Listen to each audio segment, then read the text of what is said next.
இந்த மே மாதம் 18ஆம் தேதி ராகு கேது பெயர்ச்சி நடக்க இருக்கு. பேராசை அப்படின்னா அதற்கு உரிய கிரகம் ராகு தான். ஆசைகளற்ற துறவி அப்படின்னா அதற்கு உரிய கிரகம் கேது தான். இந்த ராகு கேது பெயர்ச்சியால 12 ராசிகள்ல எந்த ராசிகளுக்கு அதிக நல்லது நடக்க போகுது, அப்படி இல்லைன்னா அதிக கெட்டது நடக்க போகுது. அது மட்டும் இல்லாம பேராசை அப்படிங்கிற அந்த ராகுவோட மாய வலைக்குள்ள சிக்கி பாதிக்கப்பட போற ராசிகள்லாம் எது, ஆசைகளே இல்லாம பற்றற்ற துறவியா எந்த ராசிகள்லாம் இந்த 1.5 வருஷத்துக்கு வாழ போறாங்க அப்படிங்கறத பத்தி எல்லாத்தையும் இந்த வீடியோல தெரிஞ்சுக்கலாம். வாங்க, நான் ஜோதிட நல்லன்.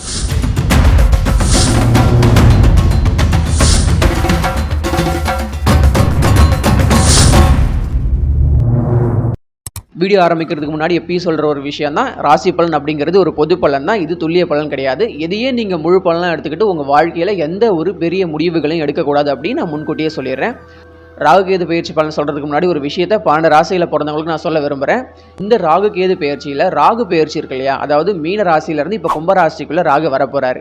12 ராசிகளை பிறந்தவங்களுக்கும் இந்த ராகு கேது பயிற்சி பெரிய கெடுதலை செய்யாது, முடிந்த அளவுக்கு நல்லது தான் செய்யும். 12 ராசிகளுக்குமே செய்யும். நல்லது மட்டும்தான் கூட குறைச்சல், அந்த ஏற்றத்தாழ்வு இருக்கலாமே தவிர தீமைகள் அப்படிங்கிறது எந்த ராசிகளுக்கும் பெருசாக நடக்காது. அது ஏன் அப்படின்னா, குருவின் பார்வையை பெற்று ராகு 1.5 வருஷத்துக்கு கும்பராசியில் இருக்க போறார். அப்படிங்கிறதுனால 12 ராசிகளை பிறந்த எந்த ராசிகளுக்குமே ராகு பெரிய கெடுதலை செய்ய போறது கிடையாது. அடுத்ததான் நம்ம சிம்ம ராசி. ராசிக்குள்ள கேது வராரு, 7ஆம் இடத்துக்கு ராகு போறாரு. 7ஆம் வீட்டில் இருக்க ராகுவால நமக்கு பிரச்சனை இல்லை, நீங்க அதை நினைச்சு பயப்பட வேண்டாம். திருமண விஷயத்துல, நண்பர்கள் விஷயத்துல, காதல் விஷயத்துல பெரிய பிரச்சனை வந்துருமோன்னு நீங்க பயந்தீங்கன்னா அதெல்லாம் ஒன்றும் நடக்காது. பிரச்சனை வரப்போறது கிடையாது. இப்போ ஒரு காதல் வரப்போகுது. பொதுவாகவே இந்த ராகு வந்து போகத்துக்கு உரிய கிரகம். அவர் 7ஆம் வீட்டில் போய் உட்காந்துருக்காரு, குருவின் பார்வை வேற வாங்க போறாரு. அப்படிங்கிறதுனால நிறைய காதல்கள் இப்போ உங்களை தேடி வரப்போகுது. அதில் எது நல்ல காதல் அப்படிங்கிறத நீங்க தான் சூஸ் பண்ணி உங்க வாழ்க்கையோட இணைச்சிக்கணும். அப்படிங்கிறதுனால இந்த ராகுவாலையும் கேதுவாலையும் நமக்கு பெருசா வந்து கெடுதல் கிடையாது. ராசிக்குள்ள இருக்க கேது தான் நம்மளை கொஞ்சம் டிஸ்டர்ப் பண்ணுவாரு. அவர் கூட கை கொடுத்துக்கிட்டு சனி ஒரு ஆட்டம் போடுவார், 8ல் இருக்காரு. இந்த குரு பயிற்சி நமக்கு ஒரு நல்லா இருக்கு.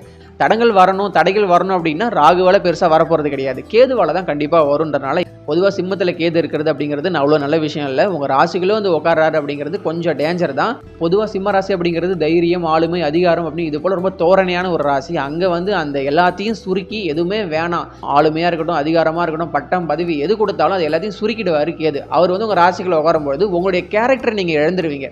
சிம்ம ராசிக்கே உண்டான இந்த கம்பீரம், ஆளுமை, முடிவெடுக்கும் திறன் அப்படின்னு இது போல உங்களுக்கே உரிய ஒரு பிரத்யேக குணங்களை இந்த கேது குறைப்பாரு. அதனால கேது கிட்ட கொஞ்சம் உஷாரா இருங்க.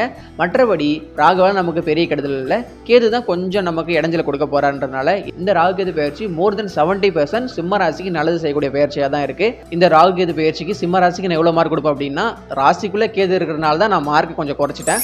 100க்கு 70 மார்க் சிம்ம ராசிக்கு நான் கொடுப்பேன்.